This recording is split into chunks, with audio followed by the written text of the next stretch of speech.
Alright, if you guys clicked on this, if you don't listen to me right along and just want to see the video, go forward to about 7.5 minutes, and I'll have it on there for you.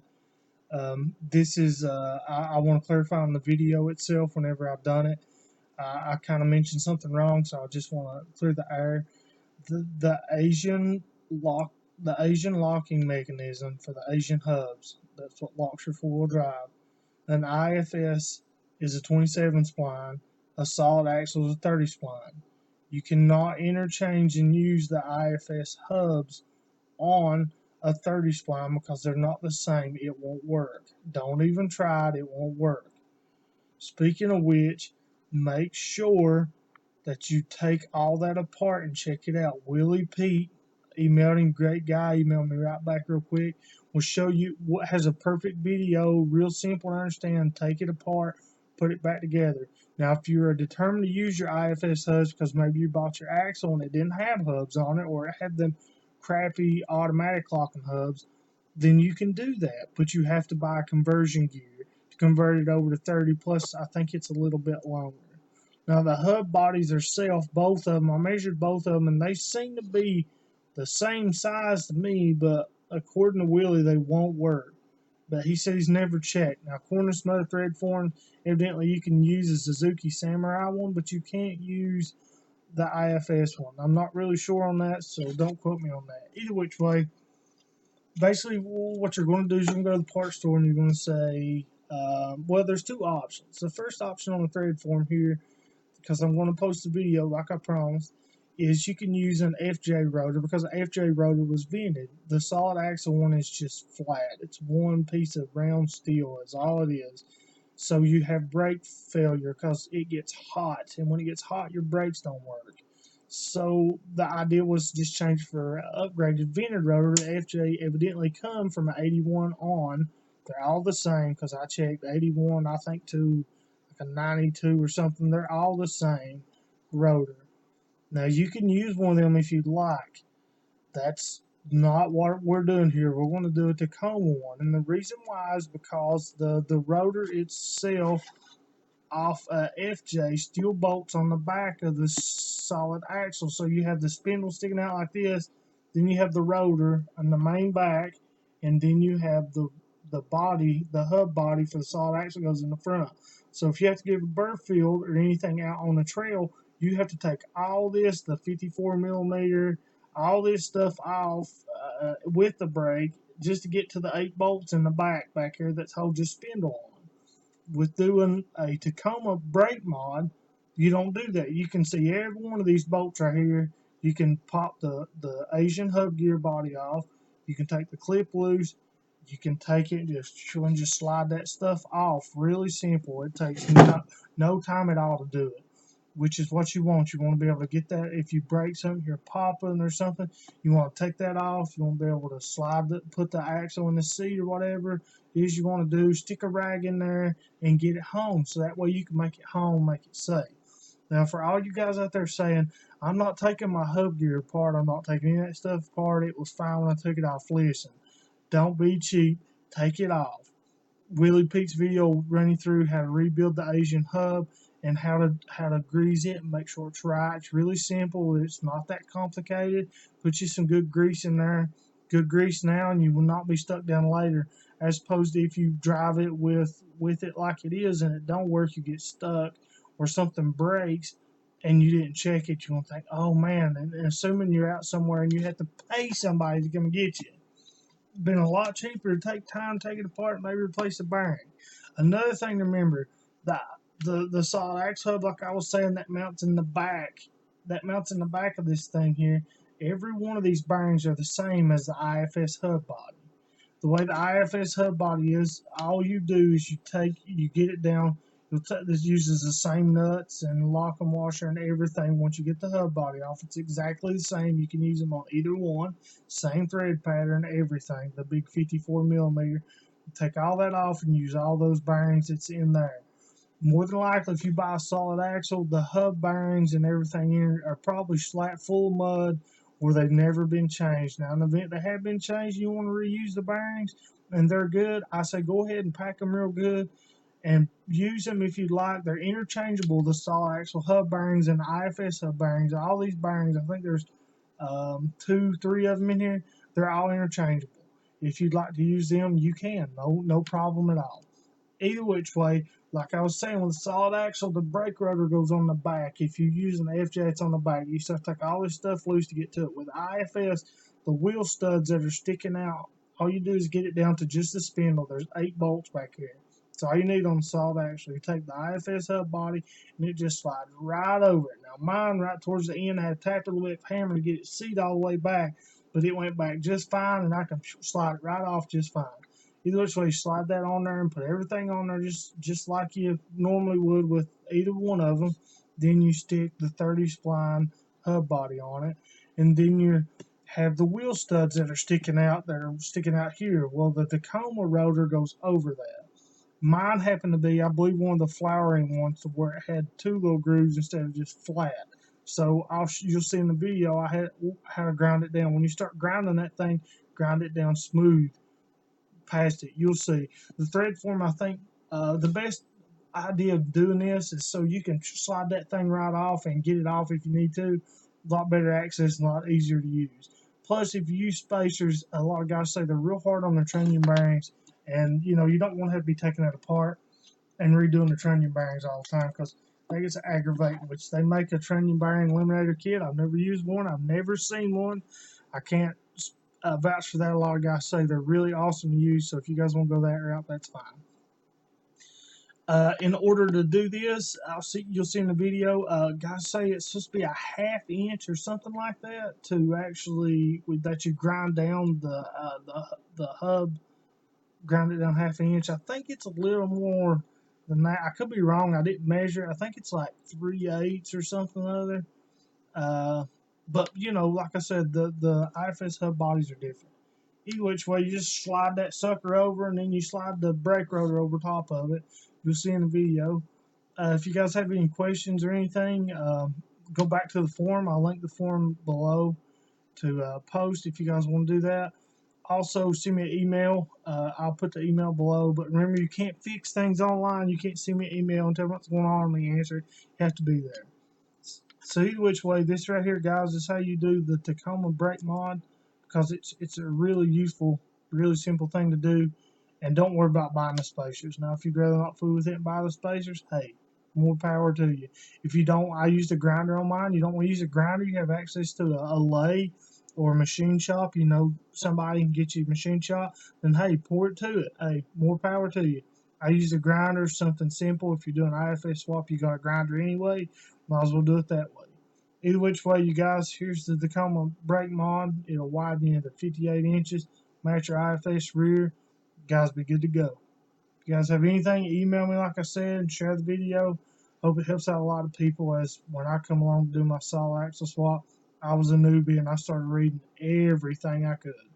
Thanks, guys. Promised, I'm PV2 Smurf. I'm doing the taco brake mod. Promised I'd post it back to the forum, so hopefully all you guys get a good look at it. So far, managed to get the axle. My base truck is a 88 Toyota 4-wheel drive 22 RE regular cab, 4-wheel drive. It was independent front suspension at first. Acquired the axle off of 83. Took the IFS hub off, put it on there, and make sure you don't reuse the lock-in lock-out hubs. As everybody knows, the solid axle is a 30 spline, the IFS is a 27 spline, so they won't work. Now, if you want to use your IFS hub body, you can buy gear from Trail Gear or some other website. They'll have it for you. You can use those if you'd like. Entirely up to you. Either which way, on with the brake mod. So far on the brake mod, I've got the hubs and everything mounted on here. Show you guys real quick. There, it's on here. Hope you guys can see it. It's on here. All you do is just take the factory IFS hub and it just slides right over it. Both nut, lock, washer, the other nut. Set those, make sure your preload's good, done that. Okay, guys, after you do that, then the next step was to get a Tacoma brake rotor.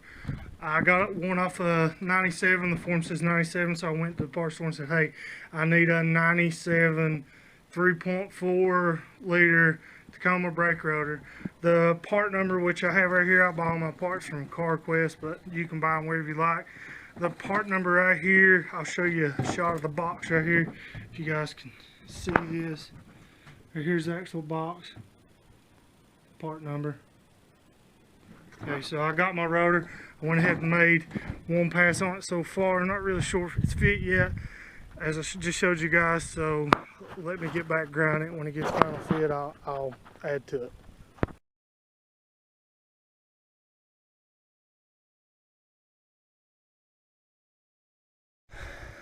When it's done, should look like this. And all I did was got a breaker bar here. Don't really matter what you use. And then I had this one like that to hold it still. And I would take my grinder and grind from one stud to another stud, and I'd look at where I started at, and then I would just do it so much, move this stuff, rotate it, get back in here like that. Then I will do the next one. And after doing that for a while, you finally end up with the ground down. Now my hubs itself were the kind that are flowered. The earlier model, the before one looked like that. So it has a flower on it. See if in the back you can see the flower on it. You'll ground down past that. So take it down. So basically start grinding here, grind it all the way down where it's flush with that, and then you'll go down below that. Now once you know it's on there, you just test fit it, test fit it, test fit it. I think I did it about 5 times. Then after you do, just one second here.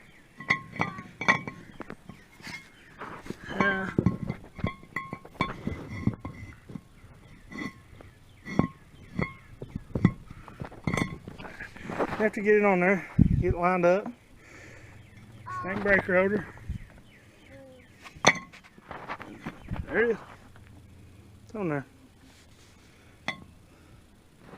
And that's that. Now, to do the other side. For anybody who says it's just a 1/4 inch down whenever you grind this down, I didn't measure it, but I'll be willing to bet you're full of shit. It's a little more around, I don't know, 7/16, I'd say, 3/8, something like that. It's more than a 1/4 inch though, so keep that in mind. Be diligent, do it right. If you want to get brake laid down, why, by all means support to it. So that's the Tacoma brake mod so far. Right, now that I got every single the hubs ground down and smooth and ready to go, now to focus on the actual brake caliper. So this is my caliper, which I just painted it with some paint because I replaced it prior to doing a solid axle swap, and it rusted really quick. Like, it was on there maybe a month. Not counting while I'm doing the swap, and it was already red, so I just took and wire wheeled it down, painted it. Either which way, my caliper is off a 4-cylinder 22RE A8. I replaced the caliper because it was sticking, which is not an issue anymore. Either which way, so here's the Tacoma rotor. There's the brake. Now when you sit this down in here, you guys can tell it's pretty close. I mean, it'll probably slide around it without hitting it, depending on if there's any kind of clearance issues for the actual caliper itself. The video that the picture that Rattle Wagon showed, I looked at it closely, and he cut and grooved this side. Now how much? He said it's not much. So what I plan on doing is just taking my grinder just like this right here.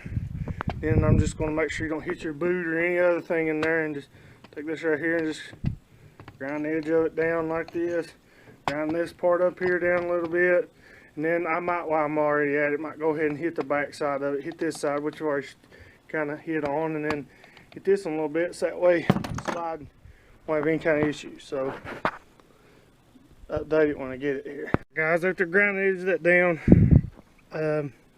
this is my first test fit. As you can see on this side, I have clearance.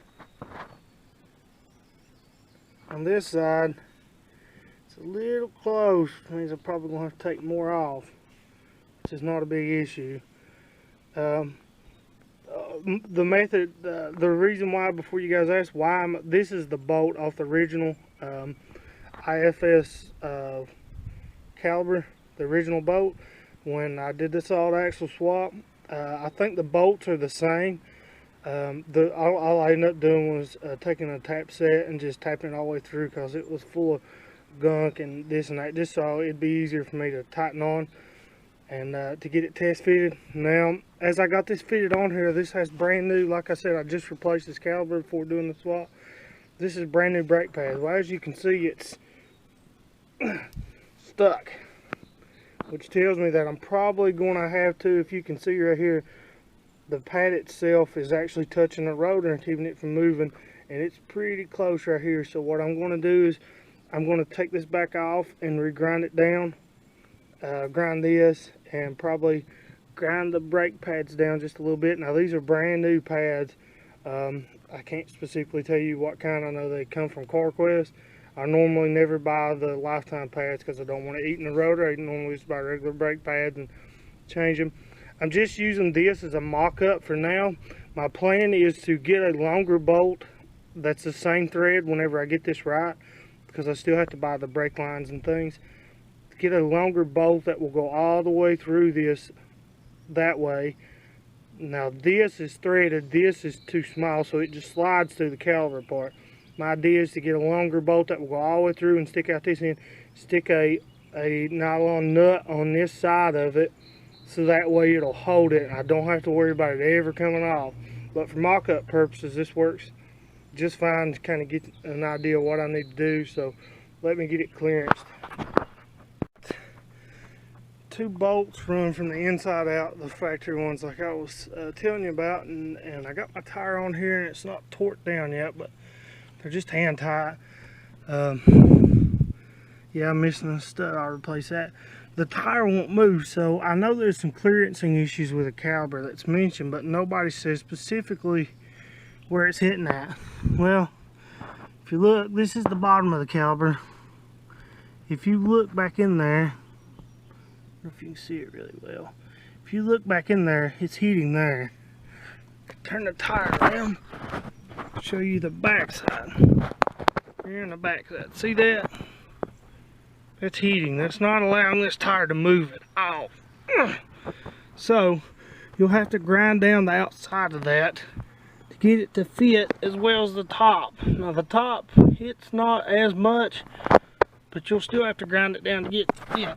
And as you can tell, the wheels, these are just factory steel wheels, nothing fancy. The tires are 31-10-50s by 15, you know. So getting the tire back off, you can look on the inside of the rim right here. You can see where it was actually rubbing at. See, that's the bottom where it turned a little bit, and then that's the top. See the ring around here? This is where the caliper is hitting. So, and doing that, I can look on the actual caliper itself. You see the line where it peeled the paint off? That's where the clearancing issue's at. Right here. See it? So all y'all have to do is just grind that down and it should fit. Alright, so upon further grinding, I finally got everything lined up. And you can see the brake caliper where you're actually going to grind it at, because actually first it hit here and then it hit here, so I just cut that on back. Kind of worried me a little bit because I don't know where exactly the channels for the fluid run. So keep an eye on that. You can buy spacers if you'd like, and they just go over right here. Gotta do the same thing, but grind it down here. Same thing right here on the bottom. Grind all this stuff down. As you can see from the inside of the wheel itself, you can see where it's actually hitting and rubbing. It's all the way around the wheel, just like this. You can see. So grind it, get that on there. After you get that bad boy on there, should work like a charm. Things on. I would recommend torquing these to 100 foot-pounds. Not really sure what the torque spec is, but I asked on the Facebook page and looked around. They said 100 foot-pounds sound good. Torque these to 100 foot-pounds, so that way you know you got the amount of pressure you're actually going to push on your rotor and on your brakes, so you know everything's good. And then once you get it torqued down and stuff, should just like that. Now I still have a little bit of noise. I can still hear my pads rubbing the rotor a little bit, but I'm not worried about that. As soon as I actually start driving it and it gets a little bit warm in there, it'll wear all that off. Just like when you put new pads on, you hear them rubbing the rotor. Just like that, guys. Now do the other side. Should be good to go.